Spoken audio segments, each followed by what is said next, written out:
আপনাকে বিবস্ত্র করা হয়েছিল হাঁটির জিরে নিয়ে, এর নেপথ্যে কে বা কারা ছিল? মানে এই যে আপনার সাথে ঘটনাটি হলো, কারা ছিল এই ঘটনার সাথে জড়িত এবং তাদের আসলে মূল উদ্দেশ্যটা কি ছিল? আপনাকে যে ওইভাবে তারা, আপনি যে বলছিলেন ভিডিও ক্যামেরা সবকিছুই ছিল, তারা আপনাকে আসলে ভিডিও করতে চেয়েছিল, মানে চরিত্র হরণের জন্য তো অবশ্যই, কিন্তু উদ্দেশ্যটা কি ছিল আসলে এবং এর পেছনে কে বা কারা ছিল তখন? আমি মানে এক বাক্যে বলতে গেলে দেখেন, মানে আমাদেরকে মূলত জাতির সামনে এমনভাবে উপস্থাপন করা যে উলঙ্গভাবে মেয়েদের সাথে বা সিগারেট খাচ্ছি, এটা হলো যে যারা ভারত বিরোধিতা করে, আওয়ামী সরকারের বিরোধিতা করে, এদের আসলে চরিত্রটা কেমন দেখেন, জাতির সামনে বোঝানো যে এদের অবস্থানটা দেখেন যারা কতটা খারাপ লোক, এই উপস্থাপনাটা করাই ছিল ওদের উদ্দেশ্য। যেমন শেখ হাসিনা একেবারে সংসদের ভিতরে একজন মানুষ, একজন আলেম শেখুল হাদিস মাওলানা মামুনুল হক দামাত বারকাতুমের নাম নিয়ে বলতেছিল যে হেফাজতের অমুক নেতা এই করছে সেই করছে।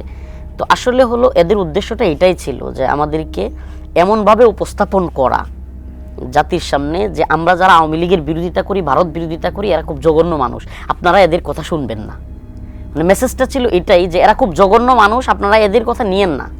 এটা যেই মানুষের সমাজে যত বেশি গুরুত্ব বা সমাজে যেই মানুষ যত বেশি ভালো মানুষ, তার কথার গুরুত্ব তত বেশি থাকে অবশ্যই। তো সেই জায়গা থেকে এই দেশের মানুষ তো ইসলামের ব্যাপারে খুবই সফট এবং ইসলামের ব্যাপারে খুবই গুরুত্ব দায়িত্বশীল।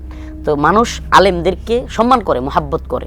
তো তারা যখন দেখলো যে এই আলেমরা যখন আওয়ামী লীগ বিরোধিতা করে, ভারত বিরোধিতা করে, তখন মানুষ সেটাকে অ্যাকসেপ্ট করে, মানুষ সেটাকে খুব নর্মালি গ্রহণ করতেছে। তো মানুষ যেটাকে নর্মালি গ্রহণ করছে, অ্যাকসেপ্ট করছে, তখন তারা এটা দেখতেছে আমাদের জন্য বুমেরাং হচ্ছে, আমাদের সরকারের জন্য, আমাদের এই যে জুলুম করতেছি এটার জন্য সমস্যা। তো এই জন্য এই মানুষগুলোকে চরিত্র হনন করতে হবে। এবং এটা নৈপথ্যে ছিল, যেটা বললেন যে এটা নৈপথ্যে ছিল। প্রাথমিকভাবে আমাকে নিয়ে যায় হলো এসআই শোয়েব, জানি না সে কোথায় আছে, আল্লাহ ভালো জানে।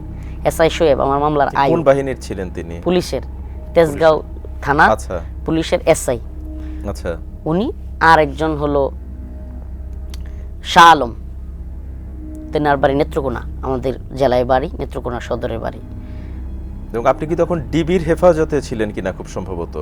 না না, আমি ওই সময় তেজগাঁও থানায় ছিলাম, রিমান্ডে।